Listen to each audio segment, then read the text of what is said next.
दुनिया में दो तरह के लोग होते हैं। पहले वो जो चीजें तब खरीदते हैं जब उनके पास पैसे होते हैं, और दूसरे वो जो चीजें तब खरीदते हैं जब उनके पास सिर्फ क्रेडिट कार्ड होता है। अगर आप आज अपनी सैलरी का 40% हिस्सा उन किस्तों में दे रहे हो जो आपने पिछले साल के शौक के लिए ली थी, तो मुबारक हो, आप एक मॉडर्न गुलाम हैं। EMI आपको लग्जरी तो देती है, लेकिन आपकी फ्रीडम चुपके से जेब से निकाल लेती है। कभी सोचा है कि 1,20,000 का फोन हमें महंगा लगता है, लेकिन 5,000 रुपए की EMI हमें सस्ती क्यों लगती है? इसे कहते हैं पेन ऑफ पेन को खत्म करना। जब हम कैश देते हैं तो दिमाग को दर्द होता है, लेकिन जब हम कार्ड स्वाइप करते हैं या EMI करवाते हैं तो दिमाग को लगता है कि हमने कुछ खोया ही नहीं। कंपनी आपको प्रोडक्ट नहीं बेच रही है, अब वो आपको कल की कमाई आज खर्च करने की आदत बेच रही है।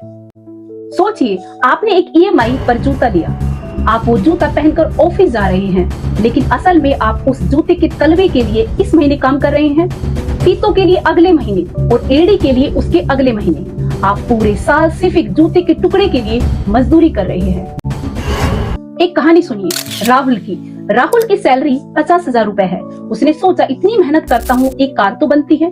10,000 की EMI पर उसने एक कार ले ली, फिर एक बड़ा टीवी लिया, 3,000 की EMI, फिर एक वेकेशन प्लान कर लिया, 5,000 रुपए की EMI। अब राहुल को अपनी नौकरी से नफरत है। उसका बॉस उसे जलील करता है, उसे छुट्टी नहीं मिलती, उसका दम घुटता है, लेकिन राहुल नौकरी नहीं छोड़ सकता। क्यों? क्योंकि जैसे ही वो इस्तीफा देगा, उसके घर का फ्रिज, उसकी कार, उसका फोन सब बेजुबान होकर उसे डराने लगेंगे। EMI आपको अमीर नहीं बनाती, वो आपको बड़े ही आराम से मखमली सोफे पर बैठाकर गरीब बनाती है। आपके पास सब कुछ है, पर आपका अपना कुछ भी नहीं। एक कड़वा सच पता है क्या है? लोग कहते हैं नो कॉस्ट EMI है। दोस्त, इस दुनिया में फ्री में तो सलाह भी नहीं मिलती। उस प्रोडक्ट की कीमत पहले ही बढ़ा दी गई है, और तो और फाइलिंग चार्जेस, प्रोसेसिंग फीस वो अलग से। साइकोलॉजिकल फैक्ट ये है, जब आप किस्तों पर जीते हो तो आप रिस्क लेने की हिम्मत खो देते हो।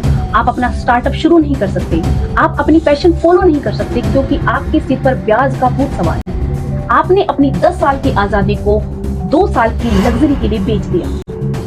तो क्या करें? क्या सब कुछ छोड़ दें? नहीं, बस एक नियम याद रखें, अगर आप किसी चीज को 2 बार नकद नहीं खरीद सकते तो आपकी उसे खरीदने की हैसियत नहीं है।